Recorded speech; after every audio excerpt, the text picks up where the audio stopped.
Magandang umaga, hapon, gabi sa inyong lahat. Ako nga po pala si Angelica Faye Lopez.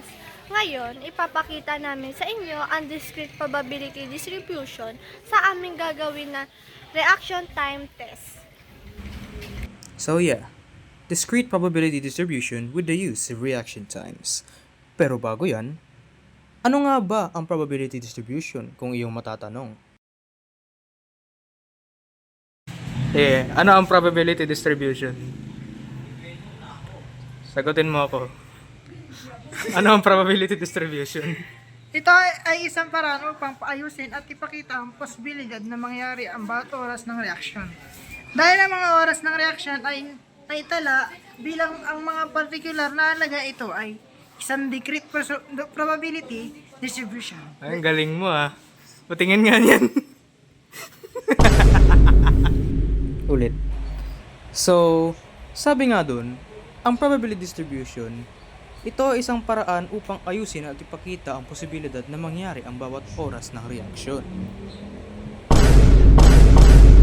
At ipapakita nga namin yun sa paggawa ng reaction time test. Pindot. Yan.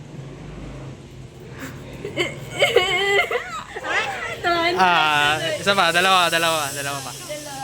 Dalawa pa. Not now. 2 to 7. Isa pa. Ay, ba? Bakit ang dami? Tatlo lang.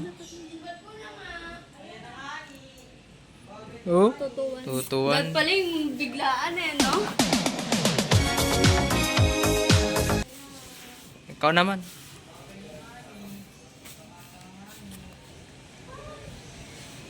Four. Uy! Hindi! Uy! Kala ko. Last na. Up. Okay. 3, 3, 4.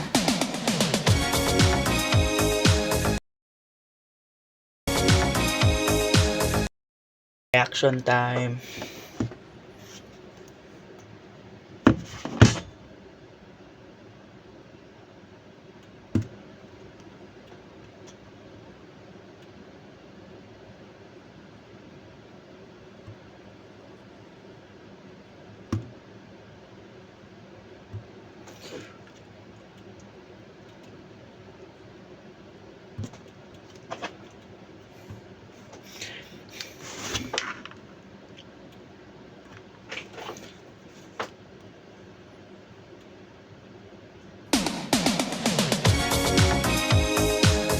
So, naipon na natin ang mga reaction time. Ngayon, ilagay naman natin ito sa isang table. At dito sa ating table, dito natin makikita ang mga reaction time at frequency o kung gaano sila kabilis. Gaano sila kadalas magpakita. At dito naman sa probability, ay dito natin makikita yung probable chance na makuha ang reaction time na yon. Ngayon, ito ay ating pasisimplihin sa paraan na pag-add ng mga reaction time para makuha ang general average na makuha ng isang tao. At dito nga sa ating pinasimpleng probability table, dito makikita natin ang reaction time range, how many times, at probability. Dito sa below 0.225 milliseconds, nagpakita ito ng 3 beses at ang probability na makakuha ng reaction time na to is 21.43%.